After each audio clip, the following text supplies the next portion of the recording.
Hello friends, good afternoon and welcome to Decide Live Lectures. Dear friends, as you know that we have started a series on religion, society and culture in Indian history. Today we are conducting yet another lecture in the same series. In today's lecture we will try to understand Akbar's religious policy and engaging the other. To discuss this topic, we have with us our subject expert, Dr. Nirmal Kumar. Dr. Kumar is Associate Professor in Department of History in Sri Venkateshwara College, University of Delhi. Without further ado, I would like to welcome Sir to our studios and request him to start the lecture. Welcome, Sir. Thank you, Dr. Kaur. We are today in the series of history and cultures in Indian history. We are doing this module on engaging the others, Akbar and his policy compulsions toward religion.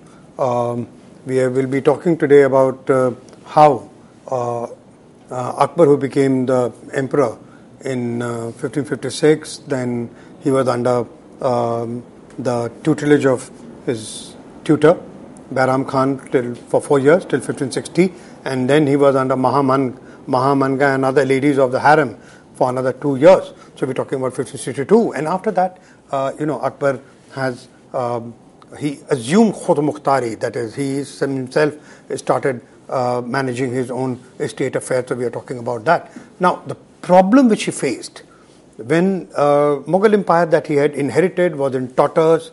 His grandfather had come and won the battle and set up Mughal Empire in India. His father hardly had time. He was from one battle to another, and then he was defeated by Sher Shah and sent into exile. So as a very young boy of 11 plus 12, he became the emperor. He had to don the mantle.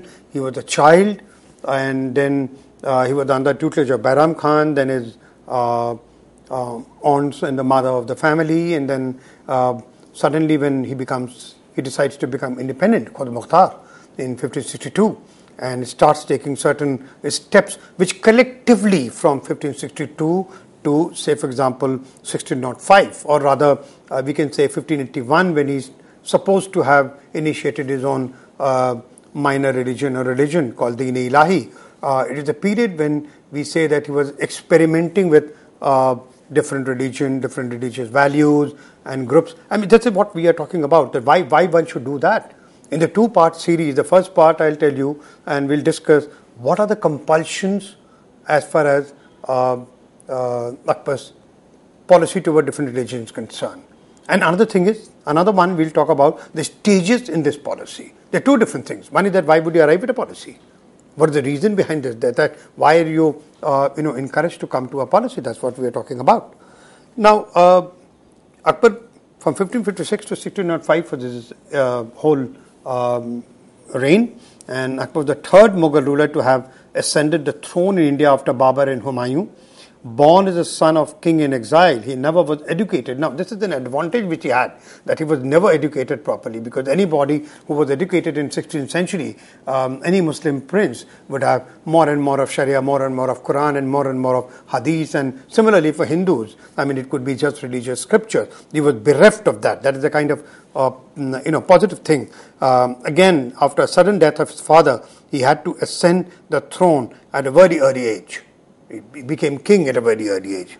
It's very, very important to note, he had significant Shia influence during his formative age, while himself was a Sunni. Mughals were Sunnis.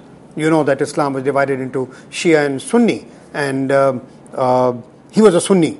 And but when his father was in exile in Iran, and Iran is a major Shia kingdom, Humayun came into contact with many Shia people, including the ruler. He married a Shia princess, and Bairam Khan was a Shia, and there are a lot of Shia in the court who are very important. Despite Chagatai Mughal having predominance in number at the court, it is the Shias who dominated, Shia and the Persians. So that is what we are talking about. Now, what kind of problems he faced?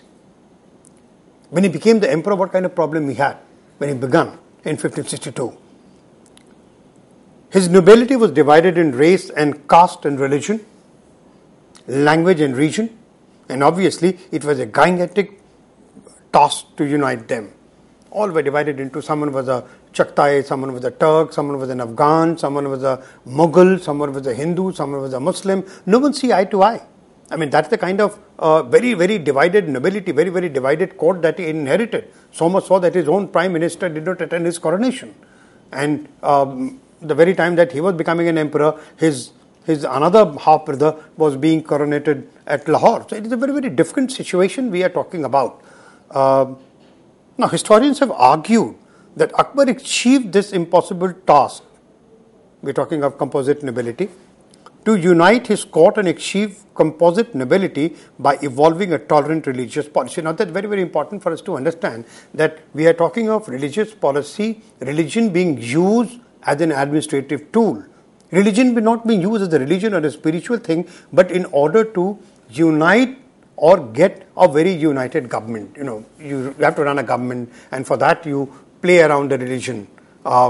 You may play around religion in one way or the another, or trying to take a composite one. Now, Akbar had no way but to take them together, only because in the 16th century, these people at court would be fighting and disagreeing with each other. They needed to be united.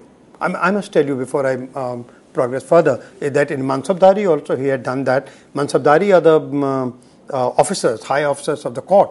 And there also, everyone was known by his race. Like, you are a Mughal Mansabdar, you are a Chagtai Mansabdar, you are a Turk Mansabdar. Instead of that, what he started doing is, he started giving numerical numbers to Mansabdari. It was a completely unique thing in 16th century, when a person would not be a Hindu, Muslim, Chagtai, Turk or Arab, but rather than 1,000 Mansabdar or 2,000 Mansabdar or 5,000 Mansabdar, that kind of numerical rank. So he had attempted that as well, that he was trying to break what is the caste and creed and region and language barrier, moving on to something what we call is numerical or irreligious, not irreligious we can say, but extra religious, extra caste, extra social nomenclature.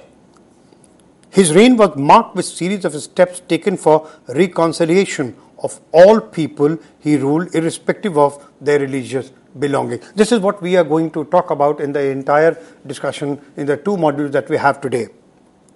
Now, what are the initial thoughts we have on Akbar? Akbar was being uneducated, was obviously left untouched by orthodox Islamic thoughts of his age, and was naturally able to think liberally. Now, this is a very, very big thing. Any person, whether a Hindu or Muslim or anybody, at that time, education meant only religious scriptures. And so much so that when later on Akbar tried to introduce, a little bit of maths and astronomy in Islamic curriculum, there was a fatwa against him, and there was a massive revolt because it was considered to be heretic. It is considered to be anti-Islamic that somebody is trying to teach Muslims maths and this thing. So curriculum is very important. It's very, very important. So the moment we talk about education and a Muslim prince, that we mean that he is more in Quran and more in Hadith. Now that he was not educated gave him an advantage. Rizvi, S.A. Rizvi, is a very erudite author and scholar of medieval India. He said that the fact that he was uneducated gave him an advantage which other rulers did not have, because he was uneducated. He was not educated into Islam. Comparing with Aurangzeb, Aurangzeb was very, very well educated. He was a prince, very stable kingdom. He was a prince of very, very stable kingdom, and he turned out to be very orthodox. The chances are there. I mean, there is no one size fit all, but there are chances. The Mughals were alien to Indian social realities and perhaps unconcerned about them too. That gave them a certain amount of aloofness and distance from Indian religions. The dominant Islam created a situation where state through its religious initiative could create a scenario of orchestrated dialogues. Now, this is what I'm going to say, that Islam was the dominant religion. I'm not saying that Islam was the official religion of Mughals or medieval India, but it was the dominant religion. It was the religion of the ruling class, it was the religion of the Badshah, it was the religion of the queens and princes, and that way it is a dominant religion. And Akbar, when he was talking about reapproachment to or rapprochement to religions, he was talking from a very dominant position. It's a very high point from which he's talking. Now that becomes easy.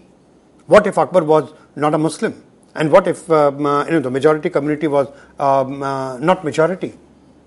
His whole idea would have been different. But here the idea is very, very different. He was politically in a position to dictate terms. And that is why I call the word that it is orchestrated dialogues. He started discussing religions, he started discussing with different religions, but he was speaking from a very, very high standpoint. That's very, very important.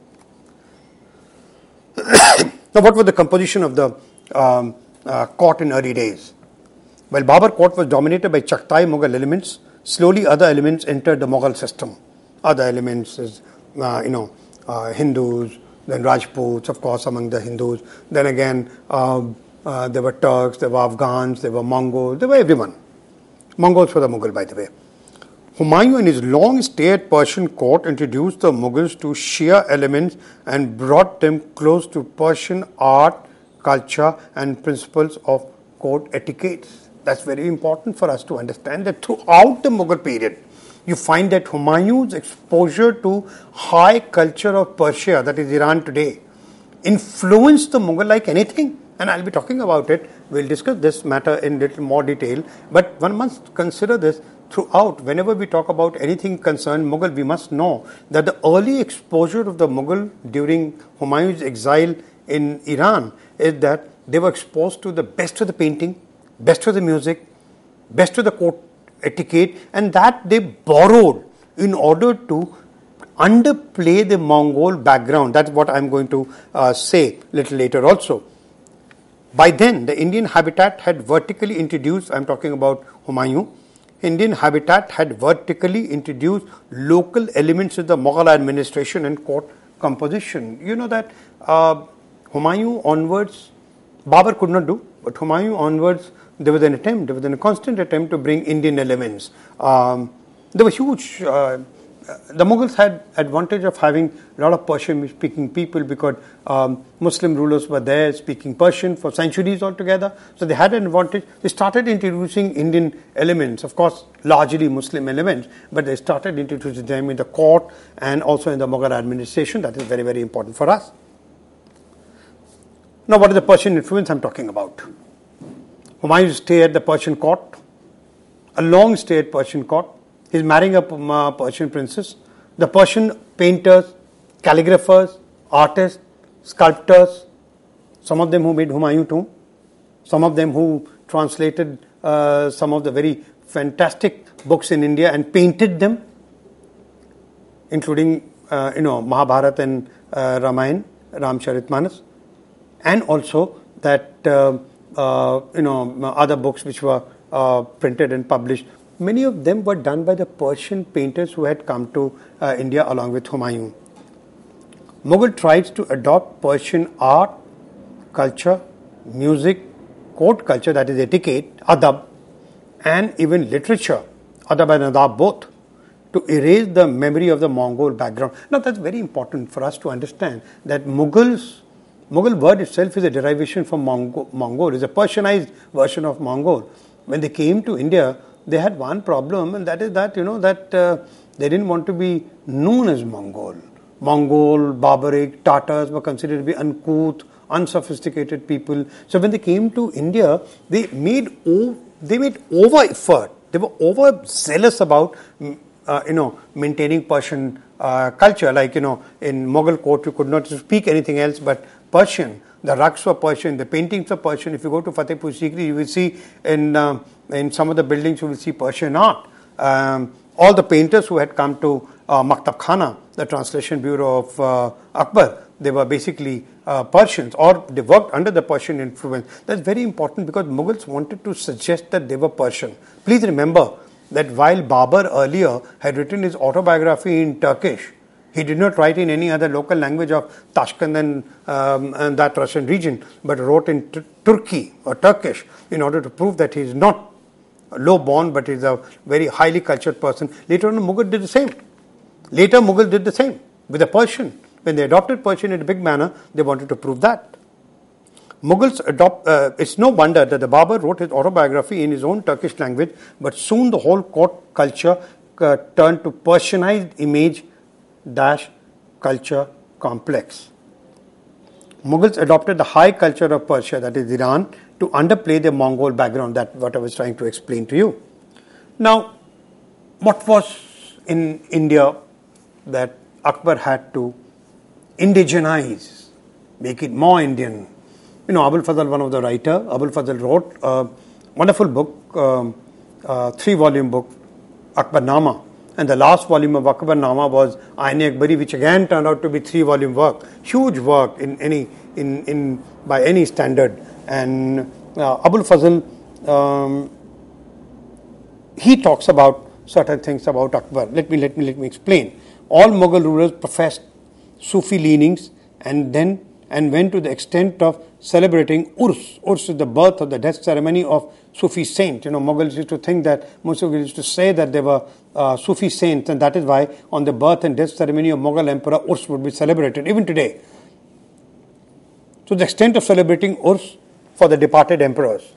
On Abul Fazl's testimony, who wrote Akbar Nama, we can assume that Akbar was heavily guided in his religious policy and that idea, heavily guided by the principles of Sulah-e-Kul. Sulah means peace, Kul means all, Sulah for all, peace for all, that allowed eternal and universal peace in his empire. That's what is important, Mughal used to think that a predator and a prey, a tiger and a goat, or a lion and a deer would sit together, not because they love each other, but also because between a tiger and a deer, between a lion and a deer, sits the emperor. So emperor enforces the peace between the predator and the prey. That is the whole idea.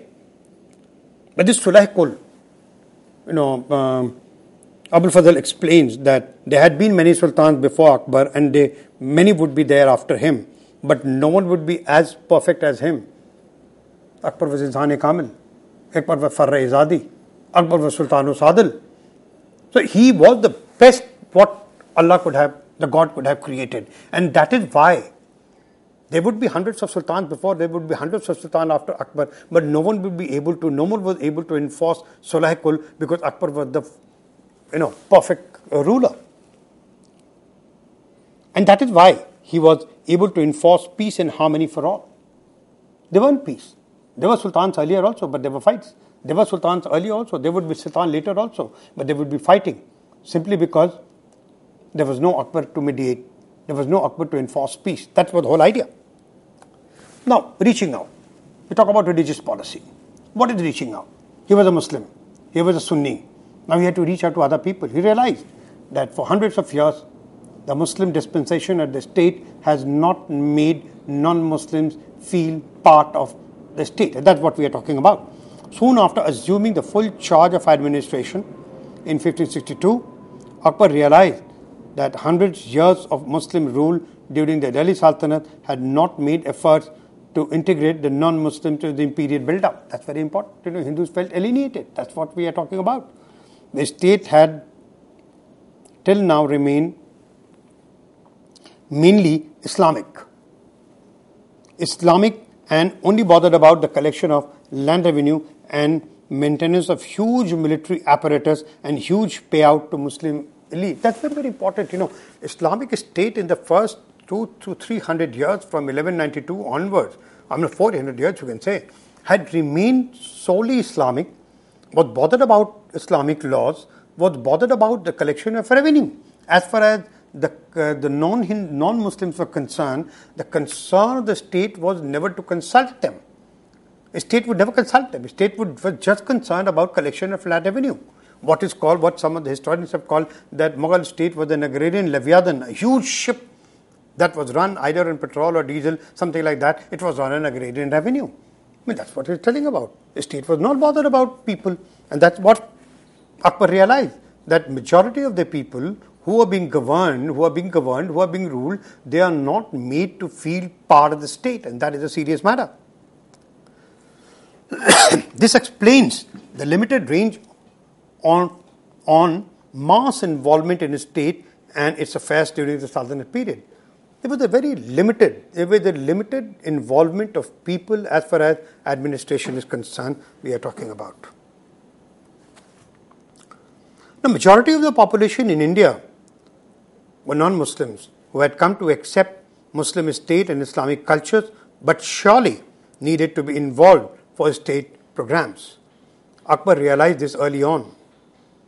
For the first 5 years of his independent rules, he went out to make rules or abolish state practices that had elements of alienation of non-Muslims, like collection of jizya, toll tax, a tax which you pay to visit a shrine, on visiting Hindu shrines, conversion of non-Muslim to Islam after being captured in war. These are the things which he abolished them. In an age when no mass media existed, such populist measures swayed the public imagination in the favor of the state. Reaching out to non-Muslims in 16th century by a Muslim empire was fraught with dangers of firm opposition for the Muslim elite. Muslim elite did not like that. He had been panned, he had been criticized in 17th and 18th century. Hence, Akbar first made spasmodic changes like mentioned above, and then started institutionalized discussions at his unique experiment called Ibadat Khana in and around 1575 AD. This was a small place in newly built capital city of Fatehpur Sikri, where he would hold long discussions with leaders of all religion that included almost all minor and major religions, and a spiritual strand which included, to think of all, even Christianity. Christianity was fighting among themselves, Hindu and Muslims and Christians were fighting among themselves. To conclude, such discussions with non-Islamic dispensation was unknown to medieval societies. It was an age when all over the world, they were in the throes of religious bigotry and resistance, and here we had a Muslim monarch initiating peaceful dialogue with various religion and at highest level. Of course, this whole process was a personal gratification of Akbar as a person and a seeker of knowledge, but then nothing that ruler does remains personal or private. It went on to become the hallmark of medieval liberal state politics anywhere in the world and set the tone for his other religious reforms and measures. In the next session when we meet, we will talk about what are the exact steps he took to enforce these ideas of religious policy. Thank you.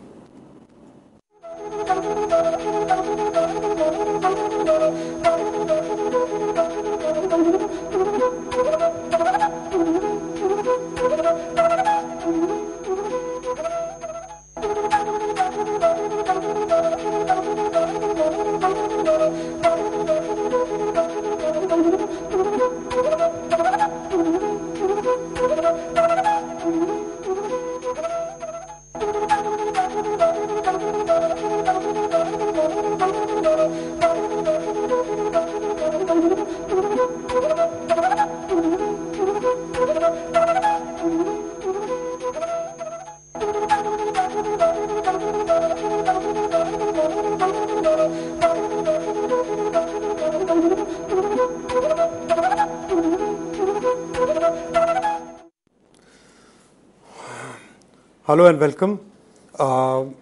We are talking about Indian history and culture and society and culture in Indian history, and in that the module now we take up is Akbar's religious views and his stages in the growth of his complex religious outlook. In the earlier module we had talked about that what was actually motivating Akbar to go in for a new religious policy, the weak state which he had inherited, the very divided bureaucracy, or rather not called bureaucracy, but nobility which had inherited, very divided nobility, the religious compulsion of non-Muslim, large number of non-Muslims who were Hindus, who were Buddhists, who were Jains and others, they were excluded from the Mughal administration. They had to be brought together. The state realized that they needed to be a dialogue with the different religions. One could not have a monologue. For 300 years, the medieval state was in no dialogue condition with the majority of the population. Of course, it was not a democracy. Of course, it was a monarchy. But even in a monarchy, you have some kind of a dialogue. It could be referendum, it could be election, it could be some other way of maybe the circumambulation of the king. King used to visit from one area to another. Mughals used shikar in a very good manner. Mughals used the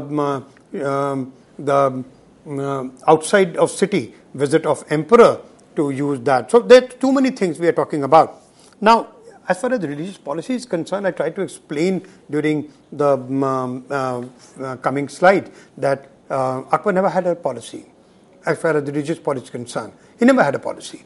We are talking about various measures which he took toward different religions And then in 1500, no one had a policy. No emperor had a policy. No emperor said that fine, this is the Mughal policy about the religion. This is the Mughal policy of the coal. I mean, it is not policy in that sense.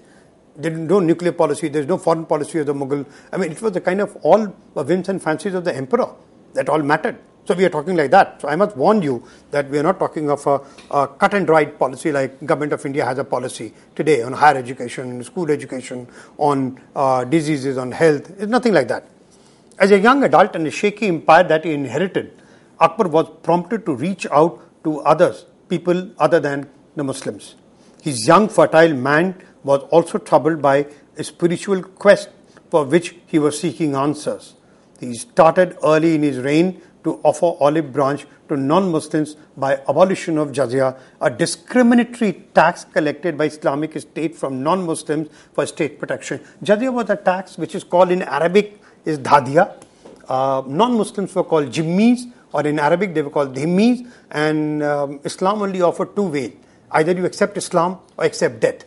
But the third option also was given to them, even by Ali himself, that the fourth pious caliph, that in case you can't accept Islam, then you pay the dhimmis or the jimmis will have to pay a tax in Islamic State. That's called jizya. It was collected solely from non-Muslims, 2.5% of the revenue, but a lot of people were exempt, like Brahmins and then women and then infirm, then insolvent. They were all exempt, but it was the fact that it was collected by Muslims exclusive from non-Muslim made it discriminatory. So Akbar abolished that.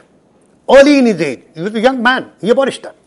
He soon followed by abolition of toll tax. If the Hindus or the non-Muslims visited their own shrine, they had to pay a toll. That was abolished. It was collected for visiting major Hindu shrines. It stopped the practice of forcible conversion of prisoners to Islam. Whenever there was a war and the prisoners of war were captured, they were made slaves and converted to Islam. He stopped that. In fact, he went step ahead, which is unthinkable in 16th century. If somebody had been forced to convert to Islam, he allowed them, he gave them freedom to reconvert to Islam. I mean, this is unthinkable. It was unthinkable in 16th century, unthinkable today, it was unthinkable at that time. He allowed that. He was trying to take these baby steps. He was trying to approach that, okay, fine, some injustice has been done.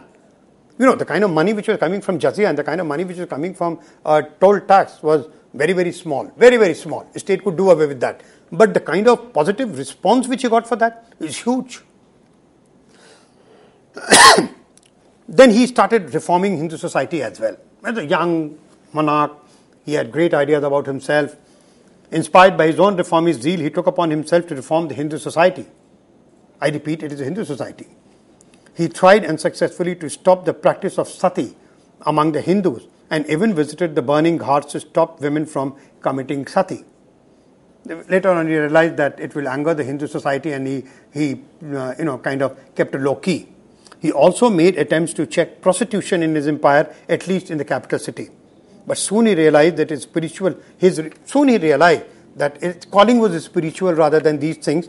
He realized his spiritual self and went more deeper into metaphysical aspects.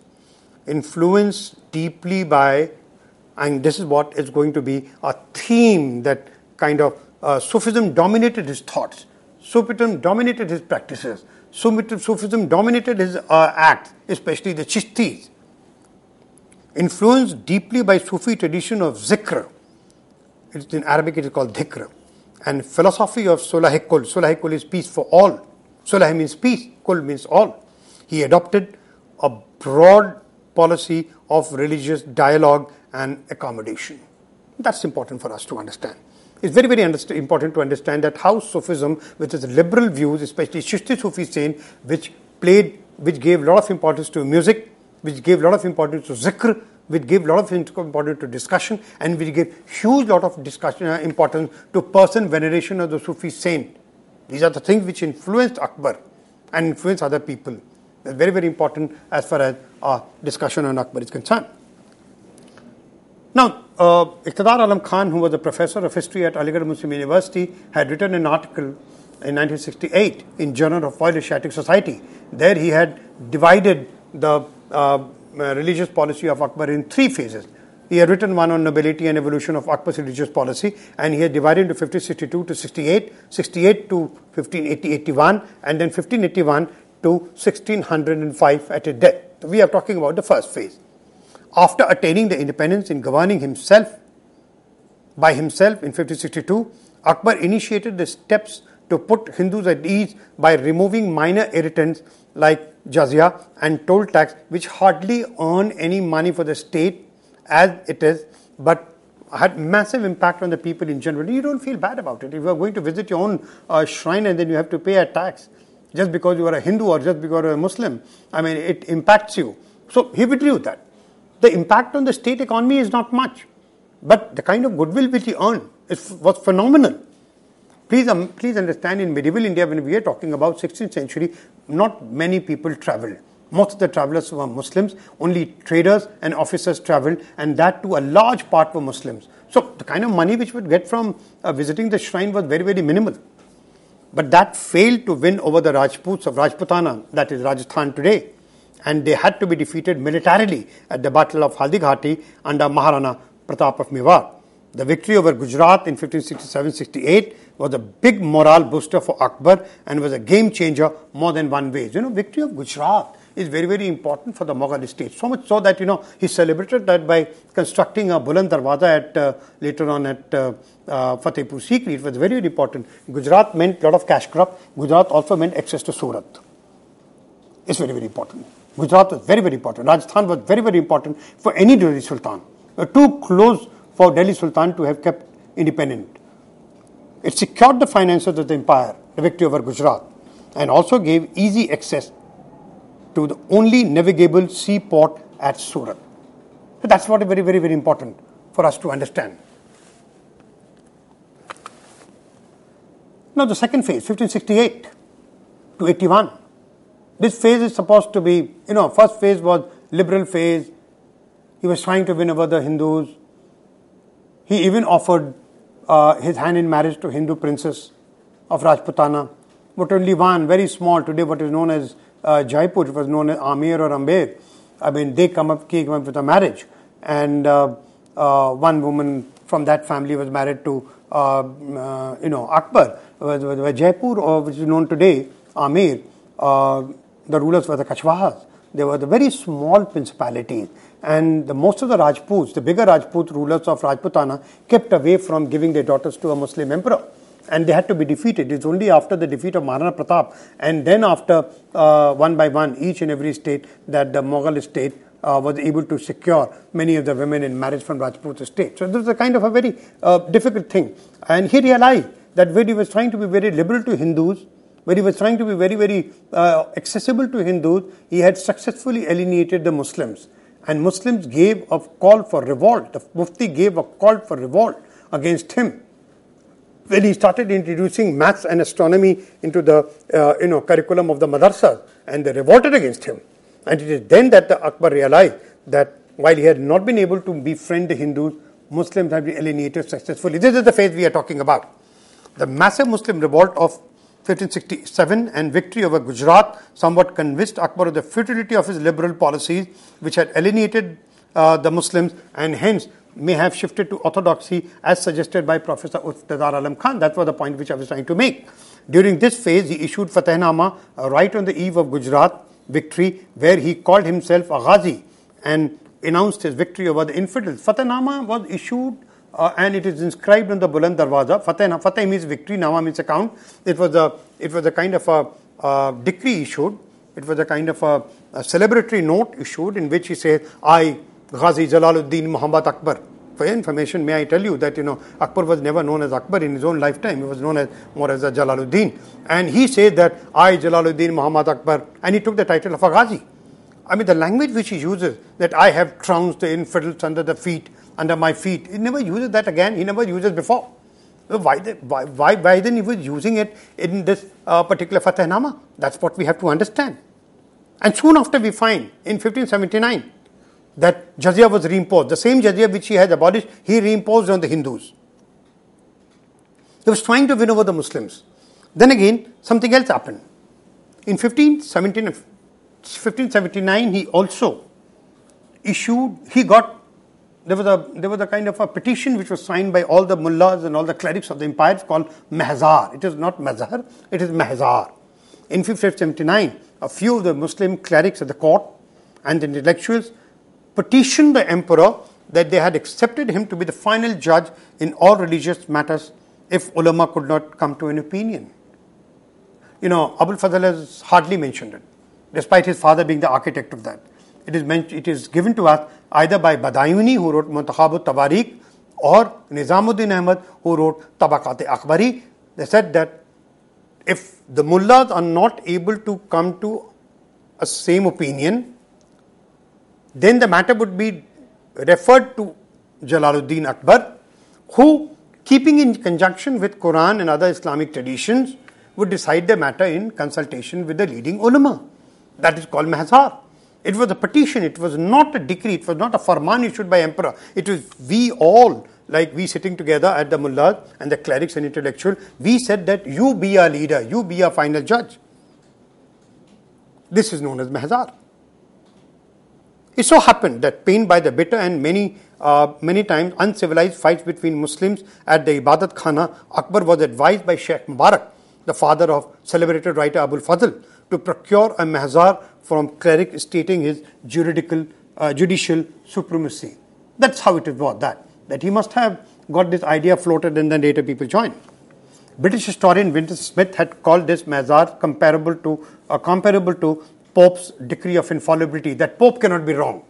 But we never said that. He said that only when there is a difference of opinion among mullahs, only when the different opinion between the clerics, then the matter would be referred to Akbar, and then Akbar would decide in conjunction with the Quran and other Islamic inscription. He was not free to give his own interpretation. Iqtidar Alam Khan called this as height of Islamic orthodoxy of Akbar that was aimed to please the Muslim clerics. S.A.A. Rizvi, another celebrated author, rebuts all this and calls it an instrument of state liberalism where Akbar became the final judge in all dispute and thus curbed the warring clerics at the court. So it depends upon which side you are and how you look at the history. Perhaps it was one of those inconsequential court development that was hyped by the British historian due to the flawed reading of Indian history, and that has happened many a times. So Mahzar was not that kind of an issue that it was made out to be. Now, in 1581, there's a third phase starts. Third phase, so-called third phase, said by Iqtidar Alam Khan, is that when Din-e-Ilahi was introduced. Now, Din-e-Ilahi is supposed to be religion, but we'll discuss that. During the vast and animated discussion at Ibadat Khana, he has set up a small room where he discussed all matters of religion. Initially, he invited only Sunnis, then he started Shias, then he invited people of all religion and started discussing everything about under the sun, about what they wanted to discuss. Akbar realized that no one religion had all the right information and they had quarreled with force.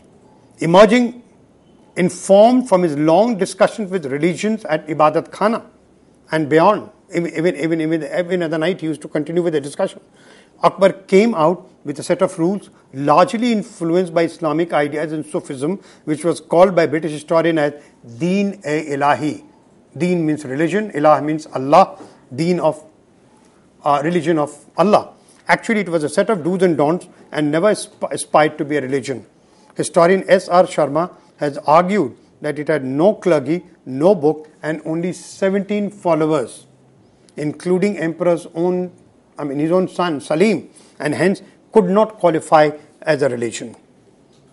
In fact, the main chronicler of Akbar, Abul Fazl, who had first-hand information and knew the mind of the emperor, had hardly called it Din-e-Ilahi ever. In fact, the British translated the Din-e-Ilahi. He calls it by 4 other names: Tawhid-e-Ilahi, Ikhlas-e-Chahargana, Din-e-Ilahi, and Muridi. He has used Tawheed for the most of the times. Tawhid-e-Ilahi means unity of God. Ikhlas-e-Chahargana means order of 4.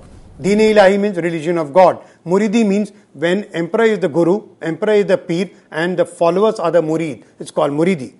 But he used Tawheed for the most of the time. Now, the thing which I wanted to also point out is that by Ikhlas he meant that procedures and stages of initiation whereby a convert had to renounce 4 things in his life. Much like in Hinduism, you have dharma, artha, kama, moksha. You have that the converts, so-called converts, had to renounce 4 things in his life to join the order: life, property, honor, and religion. No member of the so-called Deen-e-Ilahi was ever expected to gain power or money or status. All were already at the peak of their career and achievements. Akbar never made any attempts to convert people to his so-called religion, and his very close noble, Raja of Amber or Amer, later Jaipur, openly defied the overtures to join the Deen and suffered no problems, no debility. In fact, he went on to become a higher Mansabdar. Rizvi called it a syncretic group. It's a group of people who wanted to discuss certain things. It's a very close group to the emperor, that's all. Small cabinet, small kitchen cabinet, whatever you call it. Group of people that had been assembled by an emperor to quench his spiritual thirst. Let's conclude. Did Akbar have a religious policy? Or were these collection of spasmodic steps taken to integrate the majority into imperial state system ruled by minority Muslims? Surely Akbar never called it a policy and never did it all at once. It was kind of throughout the empire that it went on. He grew with the changes and kept experimenting and realized that more could be done to establish the stable state. That's very, very important. Akbar's religious outlook gave a Mughal empire a foundation that kept it on Mughal throne till 1857, long after Mughal empire was not effective even in Qila Mubarak. Thank you very much. Dear friends, on that note, we would like to thank Dr. Kumar for coming to our show and delivering this wonderful lecture. And thank you, dear friends, for watching our show. Stay tuned and keep watching. Thank you.